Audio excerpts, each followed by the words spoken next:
watch Afghan News with Mohsen Jamal. The life in southern city of Kandahar was normal on Monday after security forces killed the last Taliban attacker, ending more than 30-hour standoff, officials said. Shops were open and traffic was almost normal on Monday morning after 2 days of siege in Kandahar, the former stronghold for the Taliban militants. The attacks began on Saturday after militants equipped with assault rifles, rocket-propelled grenades and suicide vests attacked government buildings, including the provincial governor's palace. Although the initial attacks were repelled by Afghan forces backed by coalition troops, several of the fighters took positions inside Kandahar Hotel and fired on soldiers in surrounding government buildings for around 30 hours.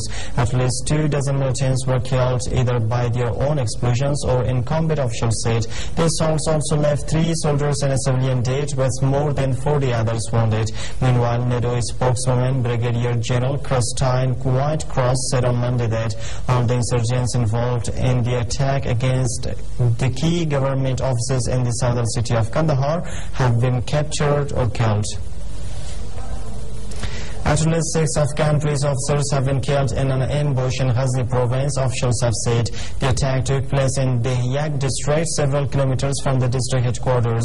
Police officials said a group of police was hit by a roadside bomb and then came under gunfire. The police chief of Ghazni province, Dilawar Zahid, said that 6 police officers were killed and 4 wounded in Monday morning's attack in the Yak district. The district, just 8 kilometers southeast of the provincial capital Ghazni city, was considered one of the safest in the province. Elsewhere, Faizan Patan Lahman, governor's spokesman, said that a suicide attack outside a government compound in the eastern province killed 5 people and wounded 2 policemen and a civilian on Monday morning.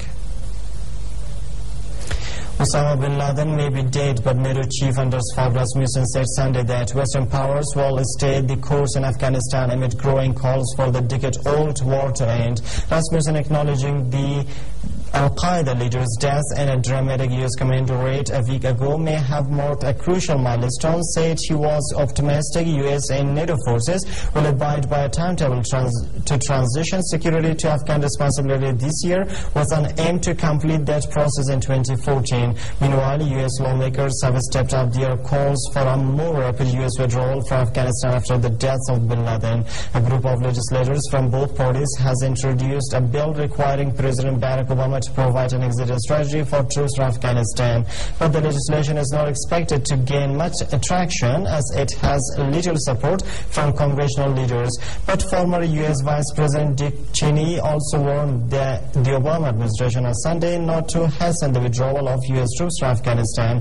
About 150,000 foreign troops are deployed in Afghanistan in a protracted counterinsurgency campaign against the Taliban, which was ousted in a U.S. invasion in 2001 for its support for Al-Qaeda. The killing of Osama bin Laden may weaken Al-Qaeda's influence on the Afghan Taliban, the United States military commander in Afghanistan said Sunday. General David Petraeus warned that Afghanistan is still a potential refuge for international terror groups, and Al-Qaeda is just one of those, while also warning that the April 29th United States raid that killed the Al-Qaeda leader in his Pakistani compound did not spell the end of the NATO battle in Afghanistan. In an interview with the Associated Press, Petraeus said the strong link between Al-Qaeda and the Taliban was personal, not organizational. Petraeus said bin Laden's death may make it easier for the Taliban to renounce Al-Qaeda, a condition for reconciliation talks said by NATO and the Afghan government. Bin Laden's demise might weaken Al-Qaeda from within, Petraeus said, because bin Laden's personality and aura were a key for raising money for the World Jihad Group, and without him, the group's worldwide network might fall apart under his successor, Ayman al-Zawahiri. Petraeus warned that Al-Qaeda is only one of a number of international terrorist organizations that would be eager to flood into an unstable Afghanistan if NATO forces left, while estimating that between 50 and 100 Al-Qaeda fighters moved back and forth in East Afghanistan. And security along the border with Pakistan through a strategy of defense and death that involves layers of checkpoints aimed at catching militants and sneaking across the mountainous divide. Osama bin Laden probably had some sort of a support network inside Pakistan. Barack Obama, the U.S. president, has said. Obama, in an interview with CBA's broadcast on Sunday, also said it will take investigations by Pakistan in the United States to find out the nature of that support. The interview comes a week after the Al-Qaeda leader was killed by U.S. commandos in Abbottabad, an army town a short drive from Pakistan's capital, Islamabad. Pakistan's government has indicated they have a profound interest in finding out what kinds of support networks bin Laden might have had, Obama said. The White House also took some heat off Pakistan's government, saying it had no evidence that Pakistan knew bin Laden was living in the country. Tom Donilon, U.S. National Security Advisor, said that Pakistani officials also needed to provide U.S. authorities with intelligence they had gathered from the fortified compound where bin Laden was killed and access to his 3 wives who are in Pakistani custody. Suspicion has deepened that Pakistan's pervasive inter-services intelligence spy agency, which has a long history of contacts with armed Muslim groups, may have had ties with the Al-Qaeda leader, or that some of its agents did. Yemeni security forces have opened fire on protesters outside a government building in the southern city of Taiz, reportedly killing 1 man and wounding at least 10 others. A medical official said the body of a protester shot dead had been received at the local hospital, while dozens of injured people had been admitted, among them 5 with bullet wounds, 1 in a serious condition, according to reports. The attack early on Monday came after 2 protesters were killed a day earlier when government troops tried to break up the same demonstration, which has blocked the main Jamal Road near the regional education ministry. Thousands of teachers demanding better pay and the postponement of final exams have been staging a site outside the ministry building for weeks, but they were joined on Sunday night by hundreds of anti-regime protesters who set up tents and stayed the night. The teachers, joined by some students, had also chanted slogans against Yemen's longtime president Ali Abdullah Saleh.